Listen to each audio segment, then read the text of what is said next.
Olá, olá, boa noite, sejam todos bem-vindos à TVD 581 da sua Parabólica Digital e, claro, agradecendo o espaço no canal do nosso grande jornalista Silvio Navarro, que sempre cede esse espaço para mim, para quem não tem a TVD News, para poder acompanhar as entrevistas. Hoje eu conto com a grande participação, uma honra, ter o doutor Ciro Jorge, ele que é um mineiro paulista.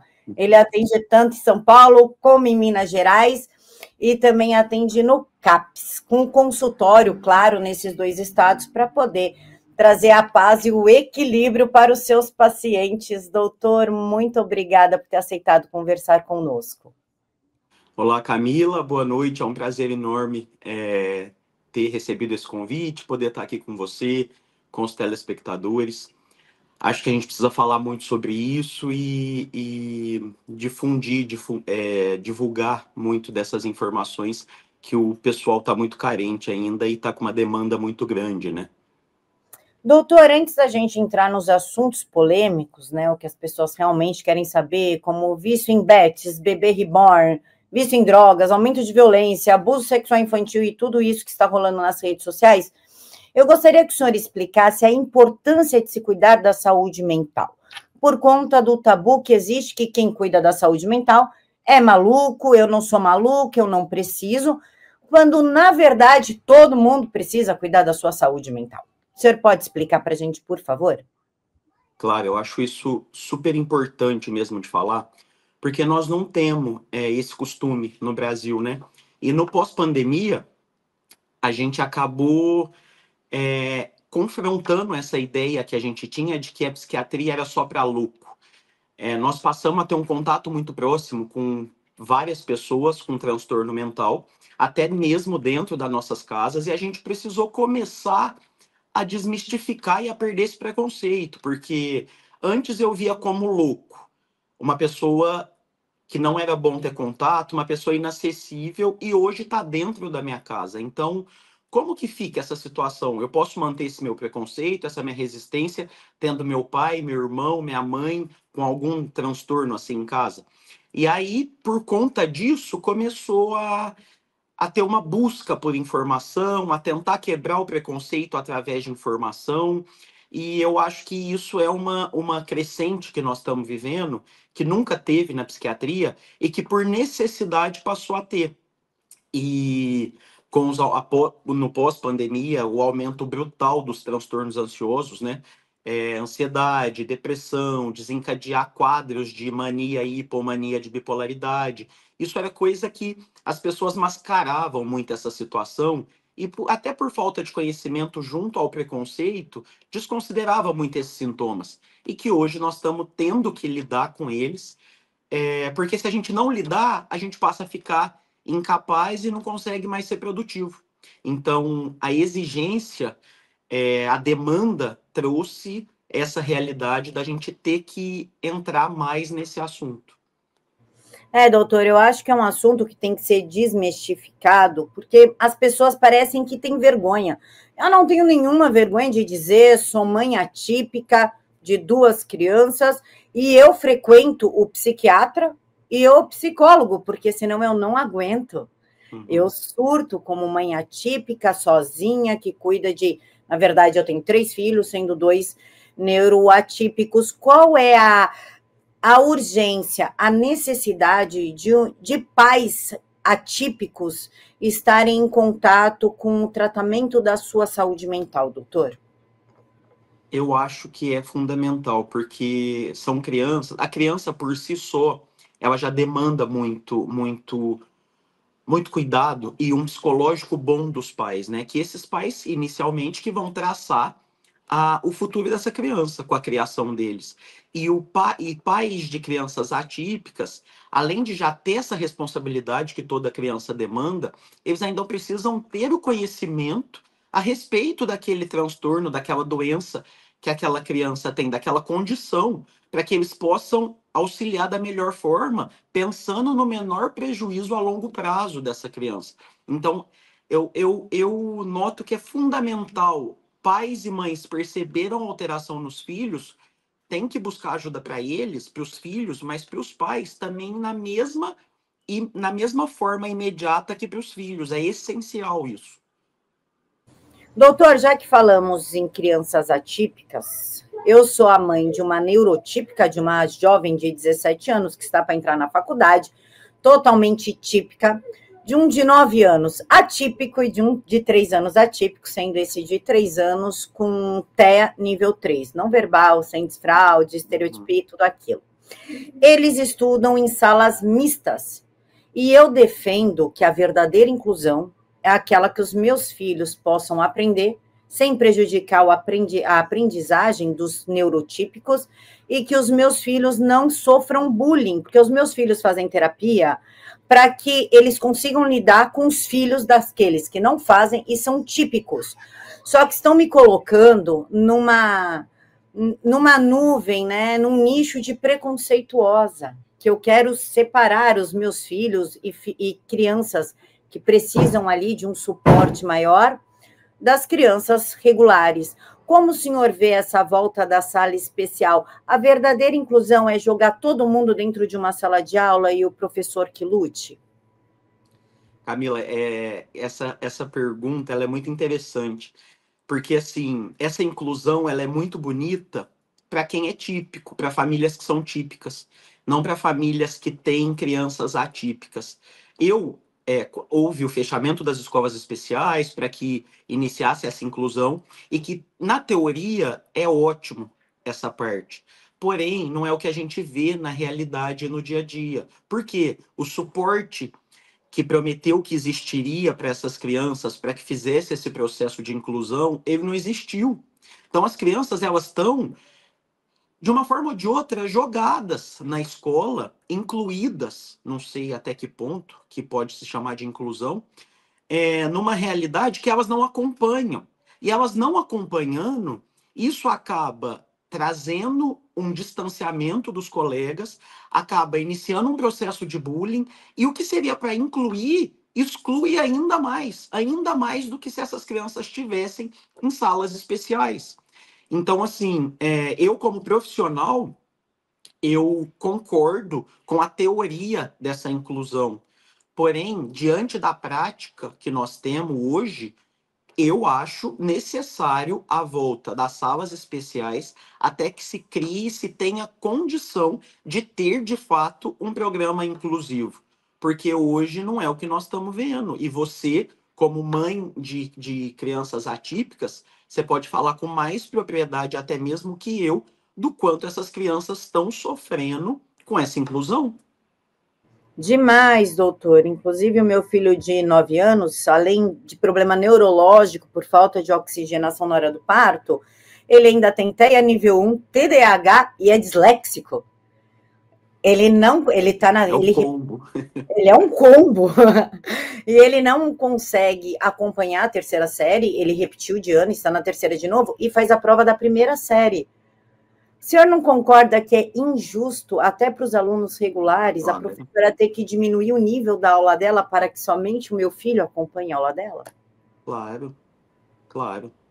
É por isso que eu te falo que, na teoria, se eles tivessem esse professor auxiliar que ia dar todo o suporte para que a série caminhasse de forma regular, mesmo com esse aluno atípico, que ia conseguir estar suprindo essa deficiência com um auxiliar, seria ótimo. Era o cenário que a gente queria dessa convivência, dessa socialização, sem nenhuma exclusão, mas não é o que a gente vê desde que iniciou. E outra coisa, se a gente pegar os últimos anos para cá, a gente também não vê uma melhora desse programa. Então, assim, nós vamos bater nessa tecla até quando para manter essa inclusão que, na verdade, mais exclui do que inclui. Doutor, outro problema que está se apresentando agora é a tal da ADI 7796, que é o fim das escolas especiais, ou seja, da APAE. O senhor pode explicar para a gente, por favor, a importância da APAE e a importância que a gente lute contra essa ADI, ação direta de inconstitucionalidade, para quem não sabe o que significa, e por que as escolas especiais são essenciais para certos tipos de aluno e como isso vai trazer grandes problemas? Isso aí é uma questão muito grave de se acontecer, porque os municípios, os estados não têm condição e suporte para pegar essa demanda das APAE.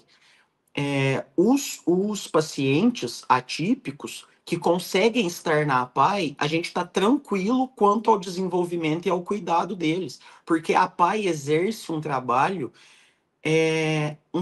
de maestria com essas crianças e com esses adolescentes, que é assim, que nenhum outro serviço público nesse momento a gente consegue oferecer nem próximo do que eles oferecem. E aí, a hora que tirar esses alunos dessas instituições, nós vamos relocar eles aonde? E se conseguir um lugar para relocar, qual a garantia de um serviço de qualidade? Nenhuma. Porque nós estamos vendo que dentro dos CAPs, por exemplo, e dos segmentos que são os braços dos CAPs, nós estamos com uma demanda que nós não estamos dando conta do que tem ainda num cenário de que está existindo a APAE e de uma qualidade que está só caindo pela essa demanda que não para de aumentar. Então, se vier mais a demanda das APAES, do fechamento da APAE, como que vai ser? Nós vamos trabalhar de que jeito? Nós vamos poder garantir qual suporte, qual evolução para esse paciente? Essa é a minha preocupação. Perfeito, doutor. O fim das APAES pode causar o mesmo problema com o fim dos chamados manicômios judiciários? Porque isso, o senhor pode até explicar melhor para mim nesse ponto, eu sou ignorante, que foi o fim dos manicômios que teve o surgimento do CAPS. Não sei se é isso, o senhor vai explicar direitinho para a gente. E qual foi o problema do fim dos manicômios? O que trouxe para a sociedade isso? Seriam os esquizofrênicos que nós vemos hoje em dia empurrando as pessoas no trilho do metrô? Seria as famílias não terem condições de cuidar desses doentes mentais e deixá-los pelas ruas? O que gerou esse fim dos manicômios? Então, o fechamento dos manicômios é uma coisa inquestionável que era necessário de acontecer o quanto antes, né? E por isso que iniciou a reforma psiquiátrica, em prol de uma nova psiquiatria, aquela psiquiatria que não amarra, aquela psiquiatria que vê o paciente como um todo, sem deixar dopado, sem deixar inválido, né?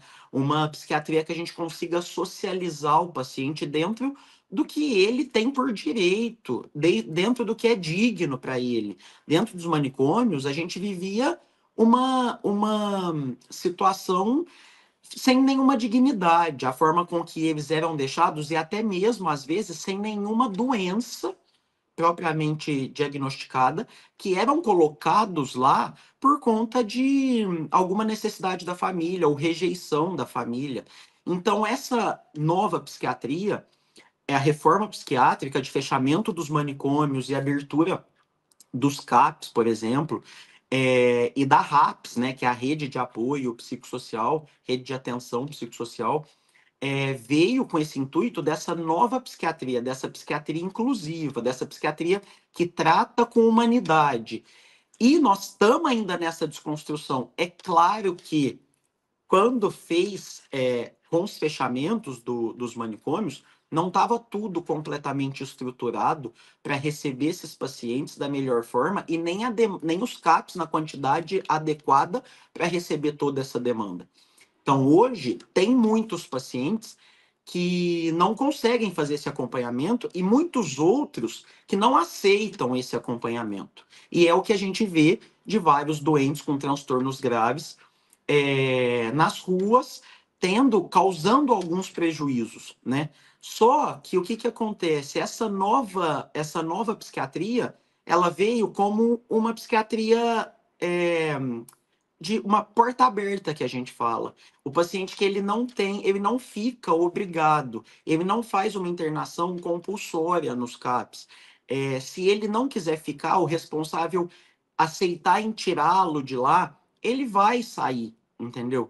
E a gente banca essa situação porque em prol e na garantia da liberdade desse paciente. Tem paciente que não tem condição de fazer escolhas? Tem. E é por isso que, nesse momento, quem responde por ele é um responsável legal, que precisa assinar ou para internação, ou para ter alta, ou para manutenção do tratamento. Então, eu entendo que ter fechado os manicômios pode ter gerado, em alguma situação, algum problema social, por conta da gente, nessa nova psiquiatria, não conseguir segurar todos esses pacientes num ambiente. Mas a intenção realmente não é essa, de manter eles fechados em algum ambiente, porque a gente tem que, acima de qualquer coisa, garantir a liberdade de cada um, que são os direitos de cada ser humano. Doutor, outro tema também que está muito em voga é o aumento do autismo. O pessoal está falando, pô, tudo agora é autismo. Todo mundo tem autismo, todo mundo tem TDAH. Está realmente acontecendo uma alta, assim, tipo, a criança gosta de ser sozinha. Eu sou uma pessoa que eu gosto da solidão. Me sinto bem na solidão. Acho que gosto de ficar comigo mesma. E eu não sou autista. E o pessoal fala, mas só por causa disso eu acho que eu sou autista. Está mesmo acontecendo uma extra notificação, o pessoal está notificando demais o autismo para se livrar daquele paciente ali que apresenta um problema um pouquinho maior e tu não está afim de investigar, ou, na verdade, há uma subnotificação e por conta do aumento dos critérios, a gente acaba conhecendo mais tipos de autistas, TDAHs, enfim, TODs. Inclusive, eu gostaria que até que o senhor falasse sobre o TOD, que é uma neurodivergência aí que dá muitos debates, né? Afinal, o que é TOD? Vamos lá em relação ao autismo, aos diagnósticos de autismo. A gente realmente está vendo uma crescente de diagnóstico e a gente ainda não consegue determinar de fato qual que é a principal razão dessa crescente. Alguns estudos têm mostrado que o acesso a essas consultas e tratamentos tem facilitado porque está tendo muito desses diagnósticos do neurodesenvolvimento na fase adulta, muito TEA, TDAH na fase adulta. E por que disso? Porque muitas das vezes as gerações mais velhas teve esse cuidado negligenciado por falta de acesso, por falta de conhecimento dos pais ou responsáveis para poder avaliar. E essa criança sempre foi taxada como a dispersa, a arteira, a que vivia no mundo da lua, a desconexa com a realidade. E sofreu muito por isso, mas chegou numa fase adulta, por conta de sempre estar correndo atrás desse prejuízo, e a criança ela acaba aprendendo por repetição, né, por imitar as outras pessoas, ela vai tirando esse atraso e vai conseguindo essa evolução. E aí passa despercebido. E hoje estão conseguindo ter esse conhecimento e buscando esclarecer essa suspeita, esclarecer esse diagnóstico. Então, eu acho que esse ponto é muito importante para a gente estar vendo esse aumento que nós estamos tendo dos diagnósticos. Só que também não pode desconsiderar a questão de que o autodiagnóstico de autismo e de TDAH tá uma coisa absurda. Os pacientes chegam na consulta já com autodiagnóstico pelo que eles estudaram, leram, e o profissional, muitas vezes, se está no SUS ou se está no plano de saúde com demanda de 10, 15 minutos, entra naqueles critérios que o paciente já está treinado a apresentar que tem, e aí fala, eu acho que realmente você tem, então vamos fechar o diagnóstico nisso, por uma questão de facilidade e demanda desse profissional, às vezes até algum despreparo. Então eu acho que a gente não pode excluir nenhuma hipótese nem outra, eu acho que é uma junção das duas coisas. E sobre o TOD, doutor, porque na minha visão, eu tenho formação em psicanálise, especialista em psicopatologias, e na minha cabeça, né, tô velha, 40 anos, enfim, né, mas na minha cabeça, TOD é uma definição para que a gente não possa falar ele é psicopata antes dos 18 anos. Como o senhor vê essa questão do TOD? O TOD, para quem não sabe, é o transtorno opositivo desafiador, né? Geralmente acomete crianças e adolescentes. Por que que a gente fala que é uma condição que tudo tende a acreditar que vai evoluir para um transtorno de personalidade mas que a gente não fala em transtorno de personalidade antes dos 18 anos. Porque nesse tempo, até os 18 anos, nós estamos numa maturação desse cérebro. Esse cérebro está fazendo novas neuroplasticidades, novas formatações, então ele ainda está em formação. E aí a gente fala em TOD porque a gente vê que é aquele paciente que ele se opõe muito e desafia demais os pais irresponsáveis. E esse desafio e essa oposição tende a aparecer que tem uma dissimulação aí, que vai muito a favor de vários transtornos de personalidade, por exemplo. Só que aí entra uma grande dúvida dos pais de até que ponto que é uma birra esse TOD, ou até que ponto que é um transtorno mesmo. E realmente, muitas vezes a gente fica confuso em saber até onde eu corrijo de forma muito severa aqui, por ser uma birra, ou até onde eu dou uma colher de chá por eu entender que é um transtorno. E isso aí, os pais que convivem com crianças com TOD, eles não têm dúvida do diagnóstico, porque vai muito além de uma birra. É uma situação que o paciente, ainda mais quando ele vai ganhando, vai crescendo e ganhando mais força, e ficando mais velho, você percebe que ele vai pro embate mesmo, embate com o pai, embate com mãe, embate com qualquer pessoa que desafia ele ou que dá uma negativa para ele. E você vê que na birra ele não se colocaria naqueles riscos, porque a birra, ela não faz você perder a noção da tua razão e não a questão da razão, mas a noção do medo de que naquela situação você vai sair prejudicado se você for para o embate, que a pessoa é muito mais forte que você. E a criança vai e faz isso numa situação dessa no TOD, por exemplo, porque ela o sentimento que vem nela é tão forte, a impulsividade é tão grande, que ela perde essa crítica e vai para o embate. Então, a gente vê nessas situações que os pais vão relatando o quanto que consegue ser diferente uma birra do transtorno de fato. A gente pode dizer, doutor, que muitas dessas birras e desse enfrentamento, que muitas pessoas veem até como uma falta de educação, de fato seria uma falta de limite ali na primeira infância, não vamos colocar zero, vai, porque zero também não dá, né? Mas dos 7, 8 meses até os 4 anos, onde foi criado como um reizinho da casa, e aí perde-se o controle e, portanto, surge-se o TOD? Com certeza é um dos principais fatores, é essa falta de limite na primeira infância. A primeira infância, a gente costuma falar na psiquiatria que ela é a fase de menor duração, mas aqui traz consequências na maior parte da vida. Então, acaba sendo que, mesmo que seja a menor duração, é a mais duradoura nessa vida, né?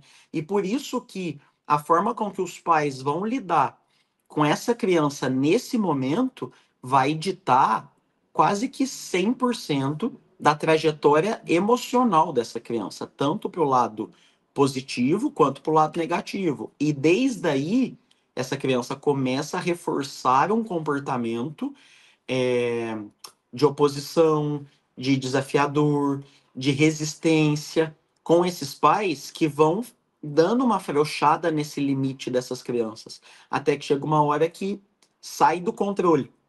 E aí começa a enquadrar num transtorno.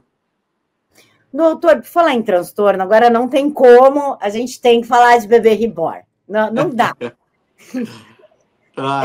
Assim, é transtorno, não é transtorno, é para chamar atenção, não é para chamar atenção, é uma brincadeira, não, já passou da brincadeira, do imaginário e já trouxe para a vida real.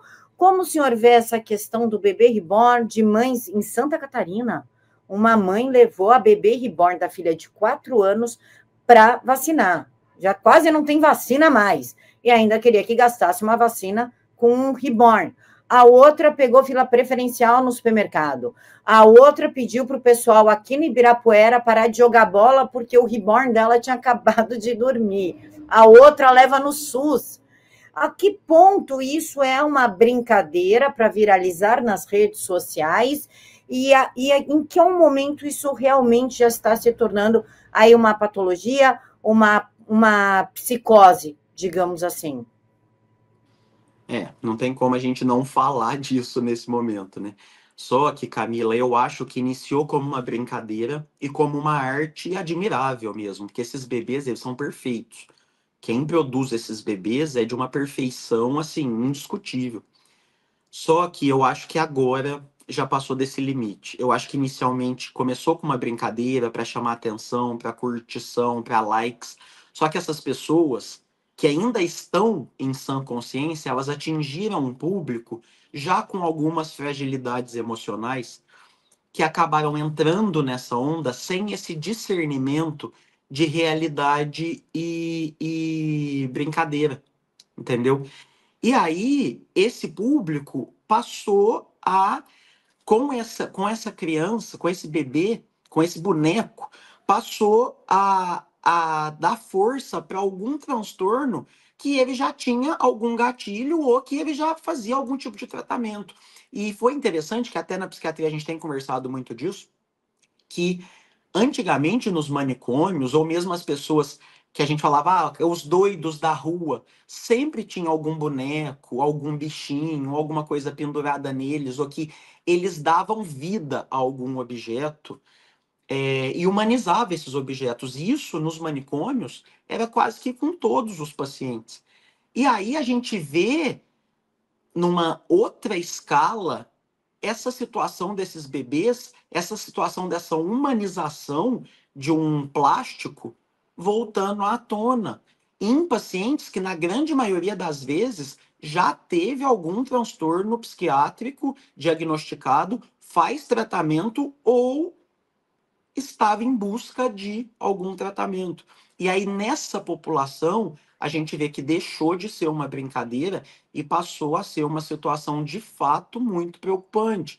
Porque quando eu fui gravar um vídeo na minha rede social sobre isso, eu até pensei muito antes de gravar, porque eu falava, gente, mas será que eu tô dando importância para uma coisa que de fato não existe, que é só uma brincadeira, de tão absurdo que parecia ser falar sobre isso? Só que aí eu fui vendo a proporção que isso foi tomando e as mensagens que eu recebia de conhecidos, de seguidores, de pacientes, e aí começou a chegar no CAPS gente com um bebê no colo. Aí eu falei, não, isso aí, por mais que eu acho absurdo até abordar uma situação dessa, precisa ser abordado porque já entrou no patológico, já deixou de ser uma brincadeira como foi inicialmente. E eu ainda reforço nos meus vídeos que eu acho uma arte perfeita e admirável.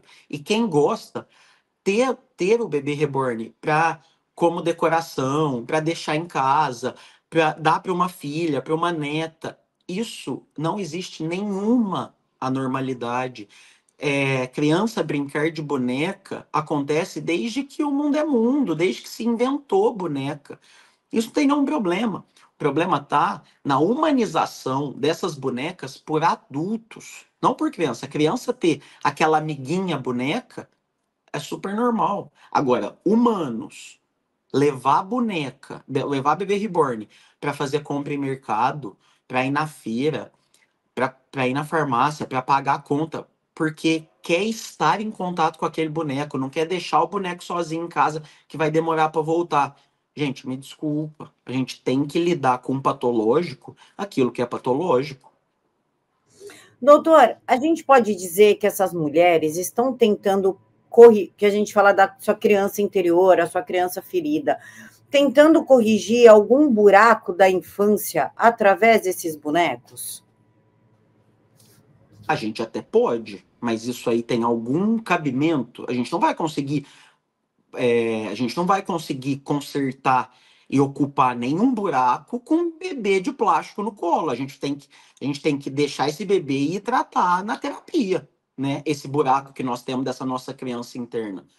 Outra coisa que tem falado e defendido muito é luto pelas mães de bebê arco-íris ou que perderam os filhos bem pequenos. E, assim, é compreensível isso, porém também é muito perigoso, porque a superação das fases do luto, ela tem que ser enfrentada e tem que passar. Não dá para a gente substituir com um boneco.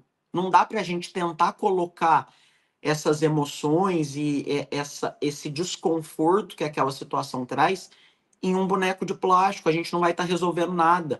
A gente vai estar inconscientemente somatizando esse problema para ser pior lá na frente.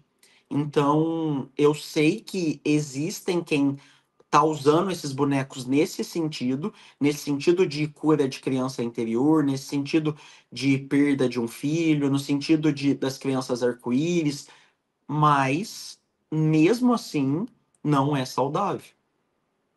Ainda mais quando traz para a realidade. Ai, eu não consigo ser educada como o senhor, doutora. A única coisa que eu falo é, mulheres, vão lavar a louça, arranje um marido, vão fazer filho, que resolve. Doutor, sobre as bets, isso é outra coisa que está dando o que falar, principalmente no escopo do, quem quiser jogar, que jogue, isso não tem nada a ver. Só que também pouco se fala da neuroquímica cerebral, da dependência do vício, de como funciona a amígdala, o córtex pré-frontal, que começam aí a criar aquela dopamina barata, o vício, a ansiedade, enfim, eu gostaria que o senhor falasse por que não é quem quiser jogar que joga. A princípio, sim. A partir do momento que eu baixo a bet no meu celular, eu quero. Mas eu não consigo sair depois disso se eu tenho uma predisposição para o vício. O senhor pode falar um pouquinho sobre, principalmente, como o cérebro funciona nesse caso? Isso aí, esses jogos, né, bets, tigrinhos, entre outras coisas, eu acho de uma irresponsabilidade muito grande quem divulga esse tipo de jogo. É o que nós estamos vendo, não é ilegal.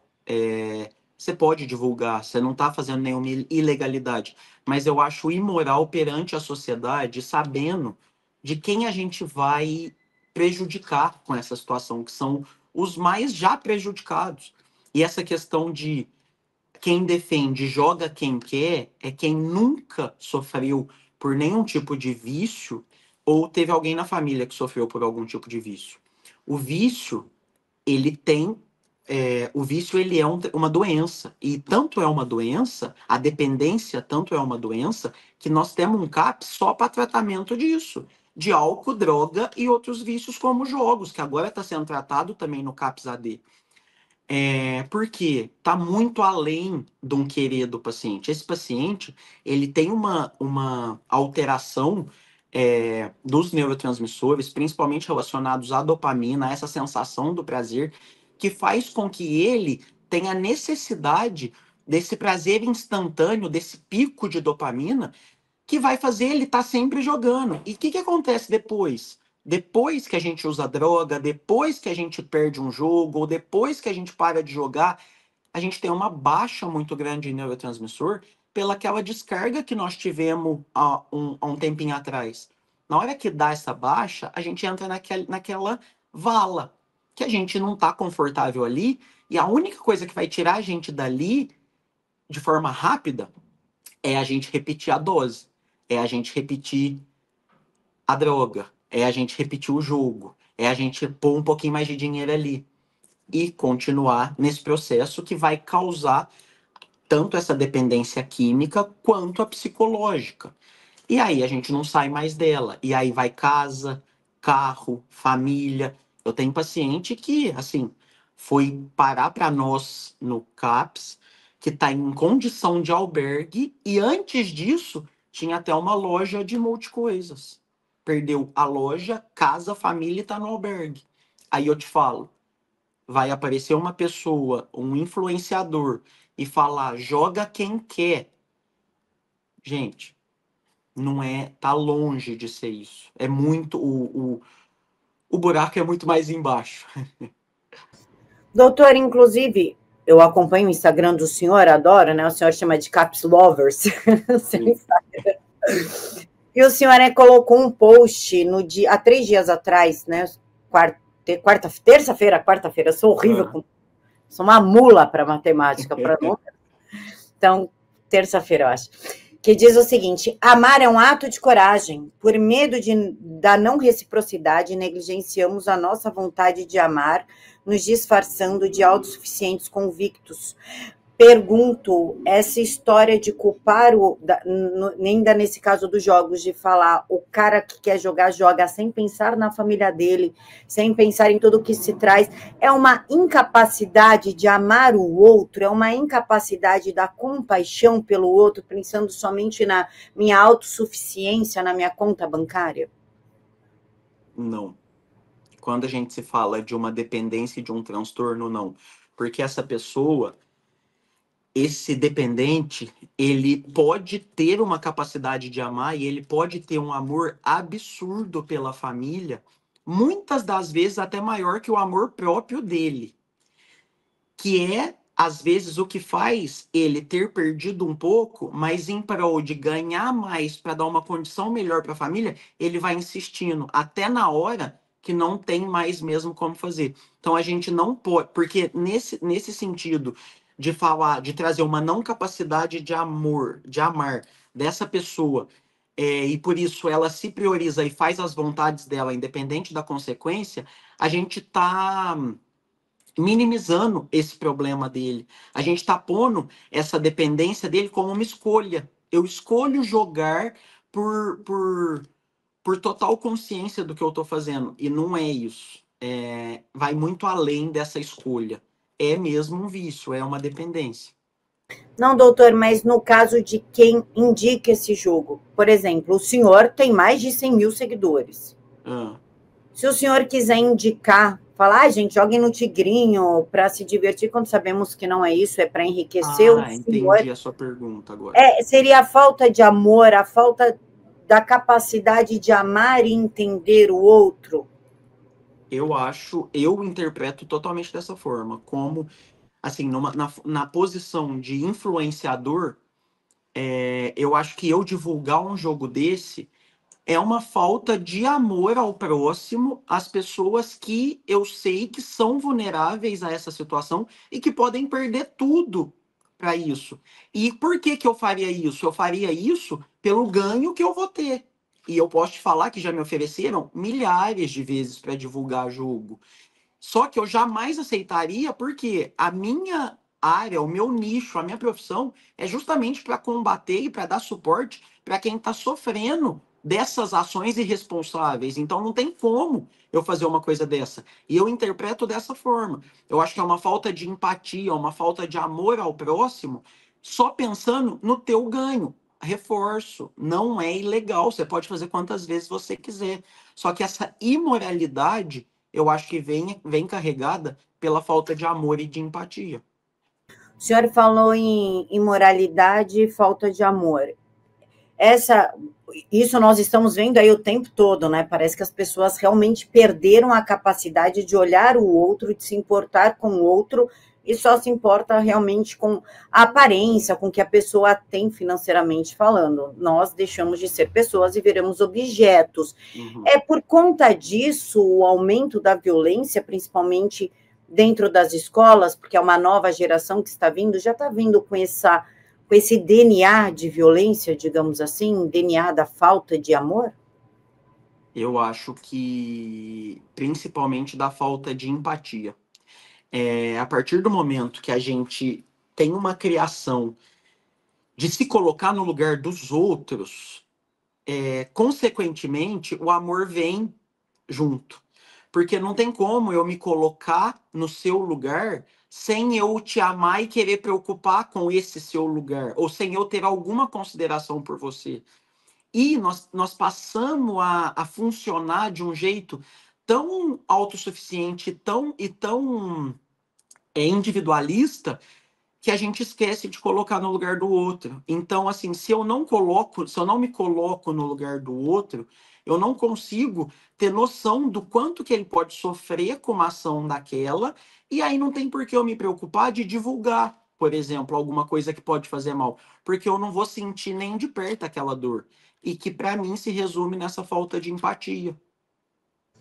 Doutor, fomos aí, né, chocados com o caso de um aluno que espancou uma professora de 49 anos, isso porque antes ele estava ofendendo ela, chamando-a de burra, de velha, e os colegas rindo, assentindo, achando engraçadinho, e os pais X nada fazem, nada fizeram.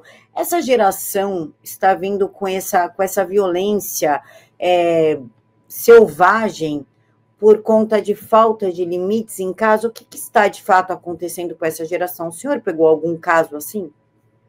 Eu não peguei, é que nesse momento eu não estou trabalhando mais com infância, né? Então, assim, nem infância nem adolescência. Então, eu não peguei caso desse tipo. Só que para mim isso aí não tem como a gente tentar encontrar algum transtorno para isso. Isso aí é falta de respeito, de educação e de limite. E que são três coisas que ou vêm de casa ou não vêm. Esse adolescente, ele não nasceu agressivo.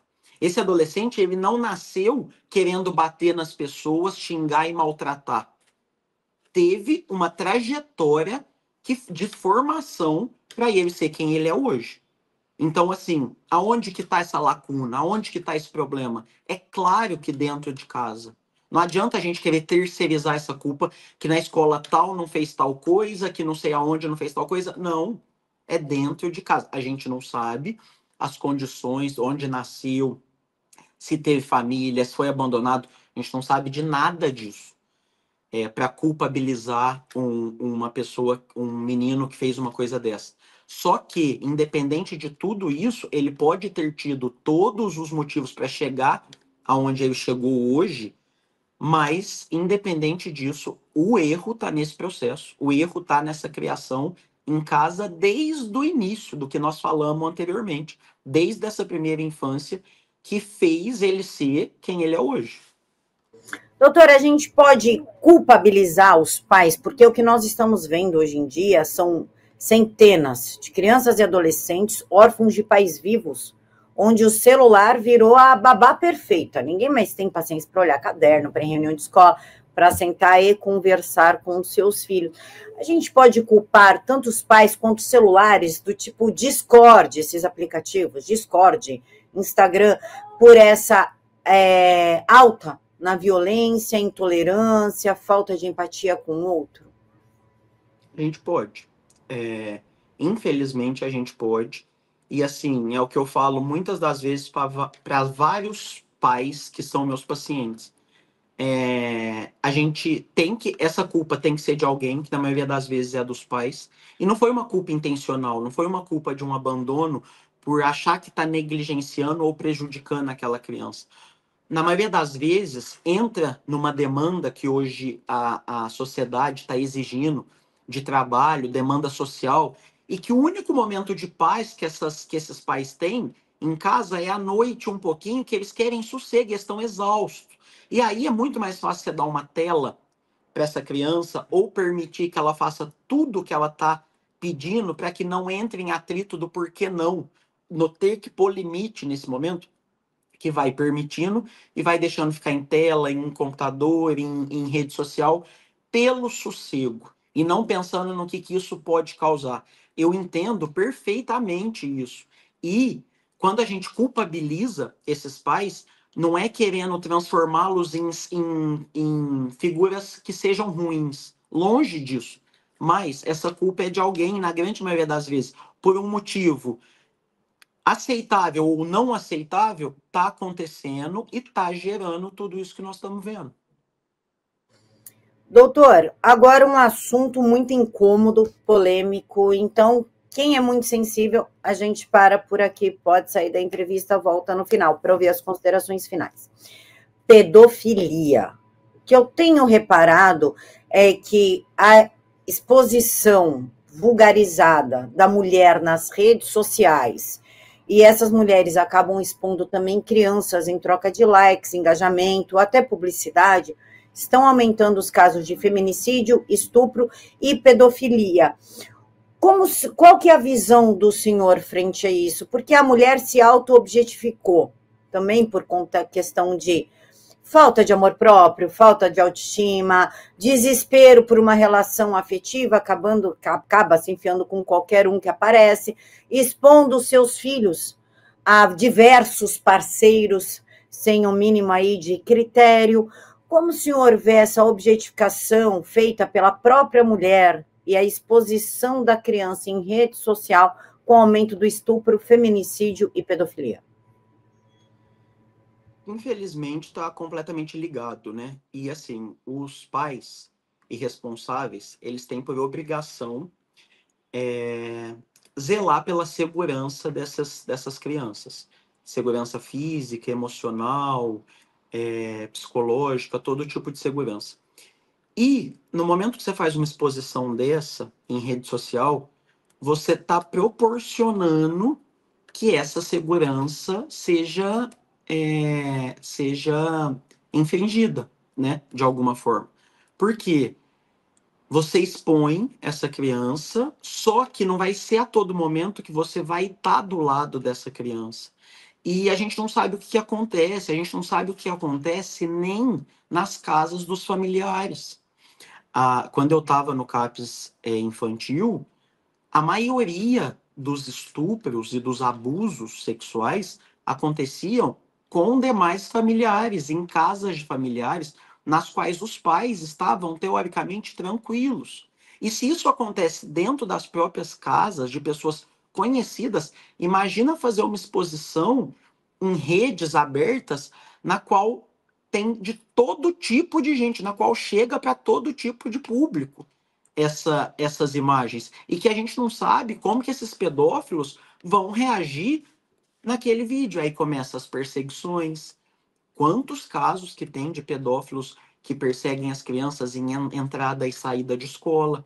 Então, e é óbvio que existe exposição e exposição. Tem vários perfis de mães com crianças que eu mesmo sigo, que eu adoro, o perfil que eu sinto que é saudável, que a criança ela está sendo exposta numa forma de acrescentar, de contribuir de ensinar alguma coisa sem nenhuma vulgaridade de roupa, de nada. Isso eu acho saudável. Agora, uma exposição vazia, a trocas de likes, que a mãe aparece super vulgar e traz a filha para esse lugar de vulgaridade, ou mesmo o pai, né? Porque a vulgaridade de mãe e de pai.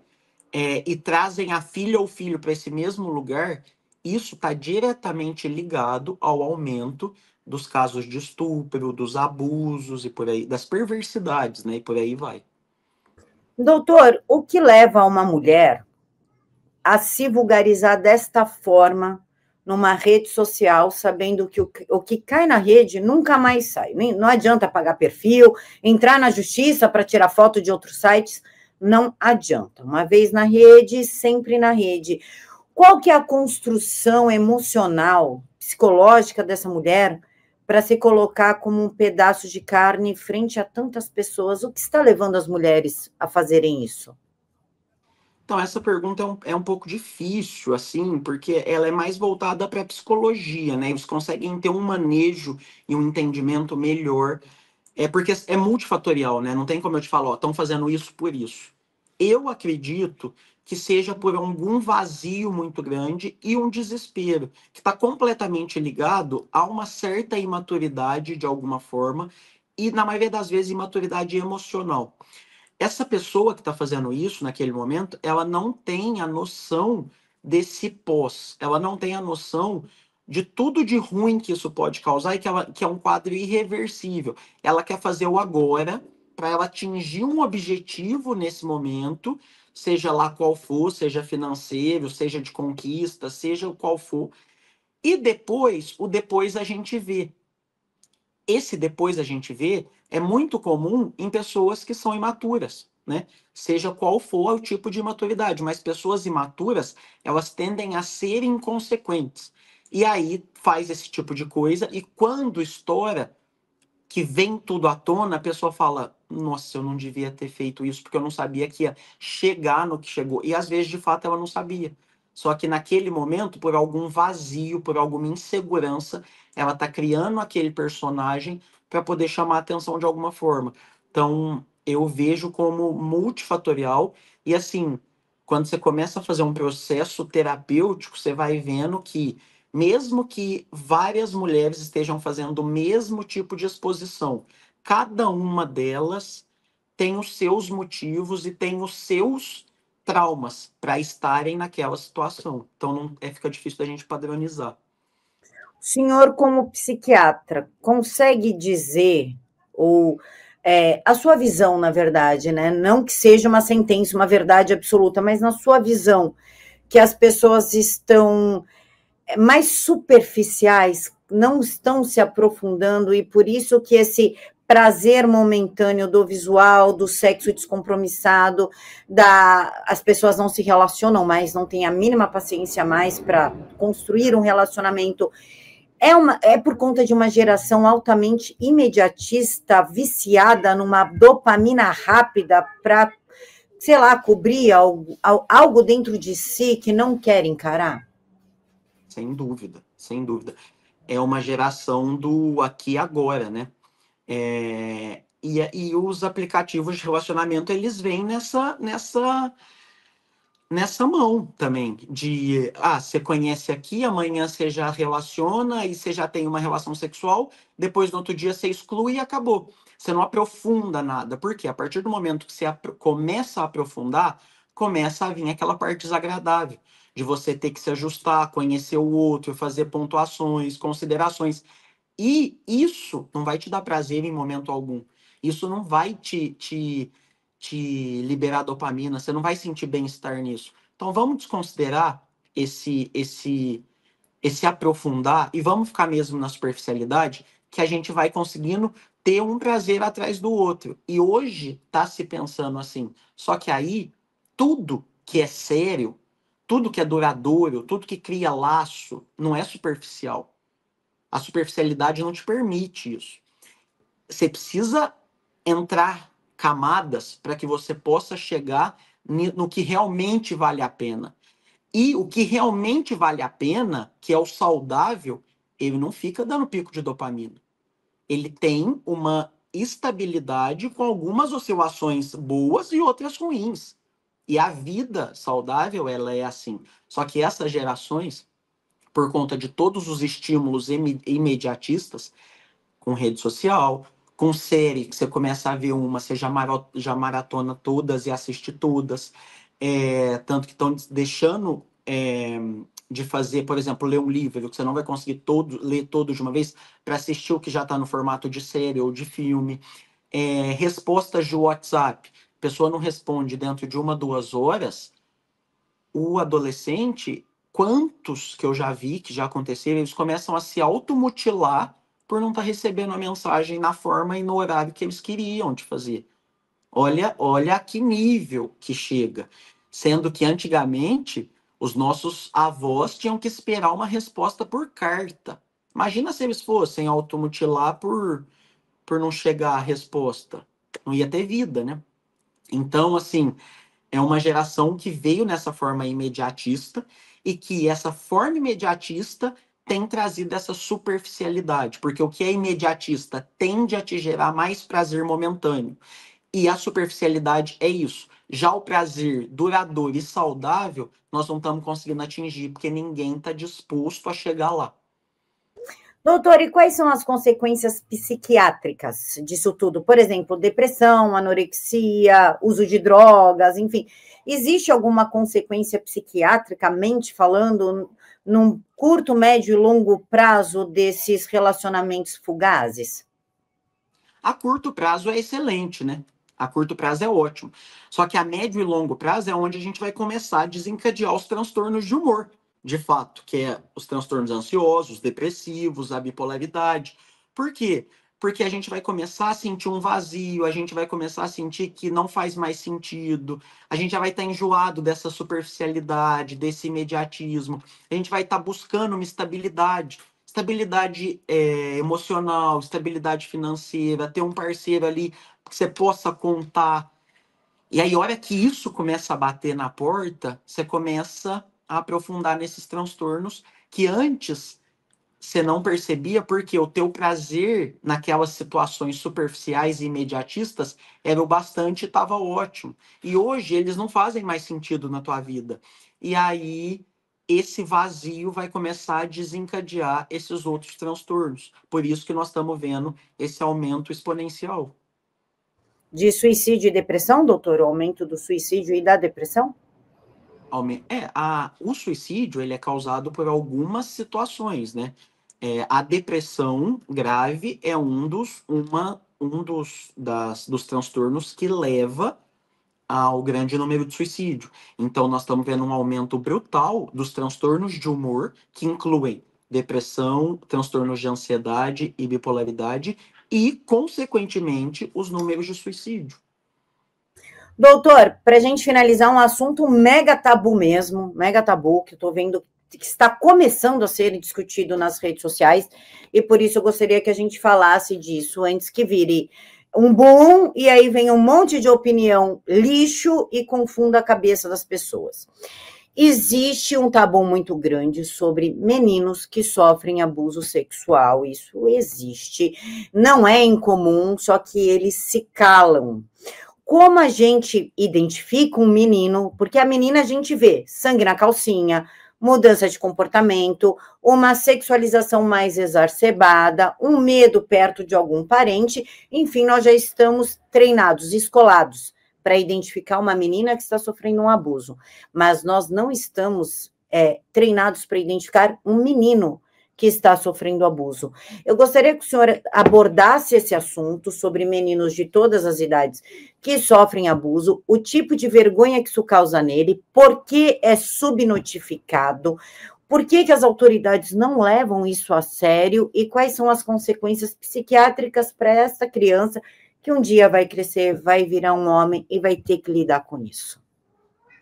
Isso aí tem muito e realmente é pouco falado. Já é pouco falado em meninas, mas em homens, em meninos mais ainda, até por conta da sociedade ainda ser muito machista, né?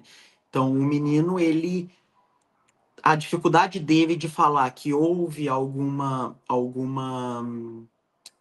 tipo de penetração ou que teve algum tipo de manejo, manipulação ali daquela região, para ele é inadmissível de ser falado, ele não consegue expressar isso, ele tem muito mais dificuldade, porque ele já traz essa questão do machismo, muitas das vezes que já foi inserido desde o nascimento da maioria das famílias.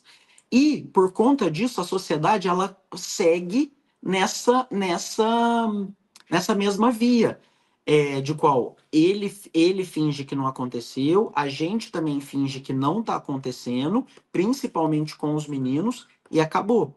Só que eles não tem como as pessoas de fora notarem com facilidade, porque não tem, como você falou, realmente não tem nenhum um sinal muito pontual. Porém, a mudança de comportamento acontece muitas das vezes. Essa criança, esse menino, ele passa a ficar muito mais intolerante, muito mais revoltado, muito mais agressivo, coisa que ele não era, tá? Então, isso é um ponto que é importante observar. Outra situação, esse menino, quando ele entra na adolescência, muitas das vezes a cabeça dele fica completamente bagunçada quanto à sexualidade dele, quanto à orientação sexual, quanto à atração por meninos e por meninas. E muitas das vezes isso acontece até o momento em que ele consegue acessar esse trauma e começar a falar sobre isso. E não significa que esse menino vai assumir uma posição homossexual. Isso não existe. Na grande maioria das vezes, ou em várias vezes, se mantém heterossexual. Porém, eles conseguem ter essa clareza quanto ao o que aconteceu não é necessariamente porque ele gostava. E o que confunde muitas das vezes, ele sentiu prazer naquela violência. E aí, como sentiu prazer, isso confunde quanto à orientação sexual. Mas isso não tem nada a ver. Esse prazer não vem disso.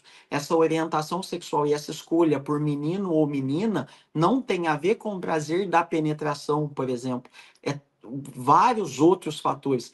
Mas ele só consegue entender esse processo e se libertar desse dilema quando ele consegue expressar e fazer um tratamento sobre isso.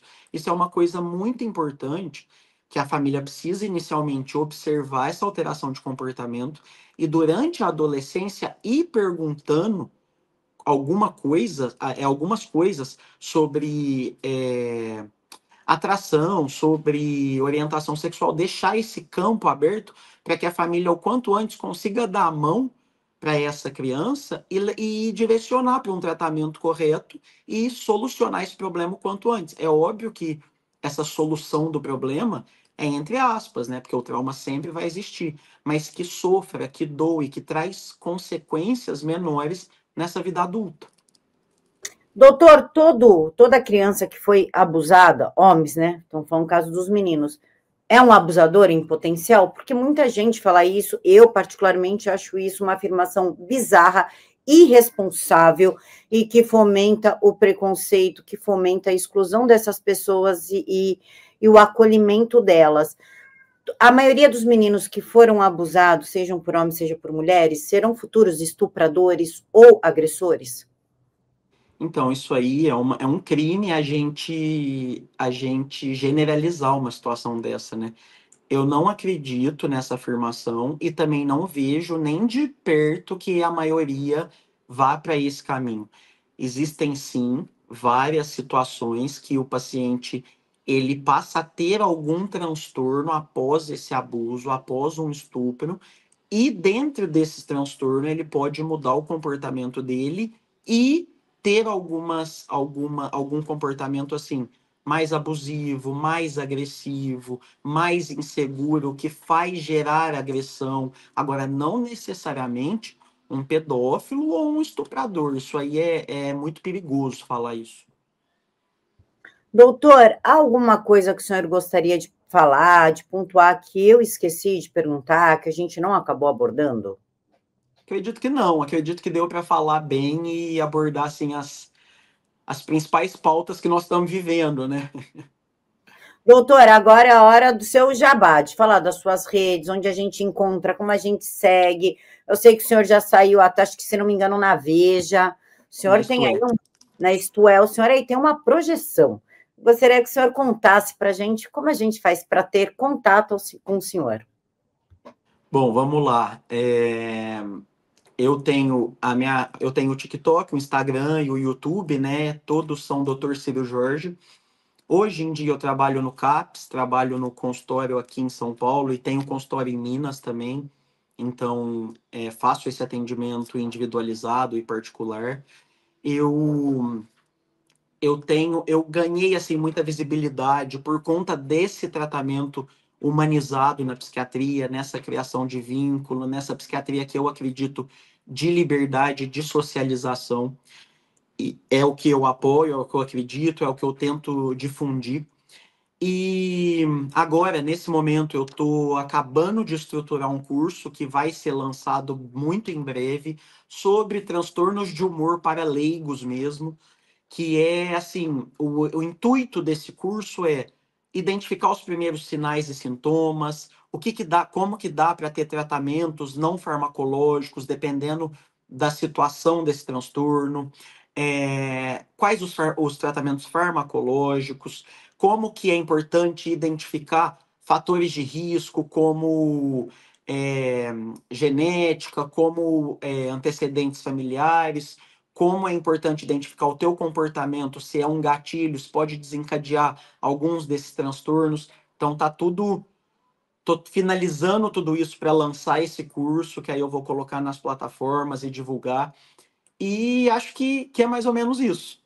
E gosto de reforçar que eu estou sempre à disposição para abordar assuntos de saúde mental e psiquiatria, porque eu acho que a gente só vai conseguir sair desse nível que nós estamos com a informação, com difundindo o conhecimento, porque a gente só perde preconceito, a gente só baixa a guarda quando o conhecimento chega até a gente e faz a gente mudar a cabeça.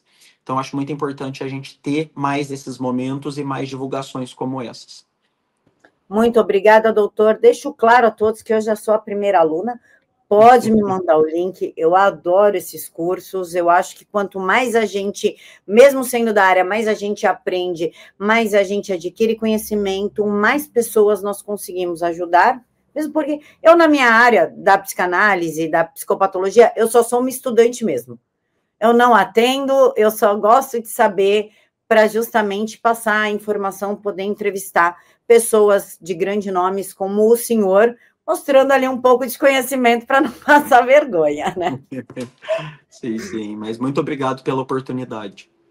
Doutor, eu quero agradecer mais uma vez a honra de tê-lo aqui conosco na TVD News. A honra e o prazer é todo meu. Muito obrigado. Boa noite para você e boa noite a todos.